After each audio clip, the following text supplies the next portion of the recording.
విజేత న్యూస్, నిజం, నిర్భయం, నిష్పక్షం.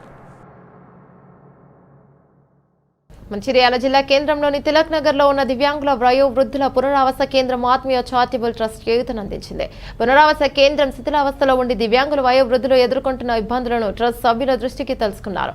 వెంటనే స్పందించిన వారు గురువారం ట్రస్ట్ ఆధ్వర్యంలో 20,000 రూపాయలు ఆర్థిక సాయంతో పాటు నిత్యావసర సరుకులు అందజేశారు. కార్యక్రమంలో ట్రస్ట్ అధ్యక్షులు సట్ల మహేందర్, ప్రధాన కార్యదర్శి బీనవేన సంపత్, కోశాధికారి తూముల సురేష్, సమాచార కార్యదర్శి బండారి భూమేష్, సభ్యులు జట్టి శ్రీనివాస్, జోనుగూరి సతీష్, కొడిపాక అశోక్ పాల్గొన్నారు. ఆత్మీయ చారిటబుల్ ట్రస్ట్ సభ్యులందరూ చేరుకొని వారికి ఉండవలసిన కనీస అవసరాలు ఏ విధంగా ఉన్నాయో తెలుసుకొని వారికి కావాల్సినటువంటి ఇక్కడ ఈ పునరావాస కేంద్రంలో కొన్ని నిత్యావసర సరుకులు అందజేసి, అదేవిధంగా వాళ్ళు ఉంటున్నటువంటి ఈ కేంద్రంలో కొన్ని నిర్మాణం కొరకు, కొన్ని రిపేర్ ఖర్చుల కోసం వారి చారిటబుల్ ట్రస్ట్ ద్వారా కొంత మొత్తాన్ని సహాయంగా అందించడం జరిగింది.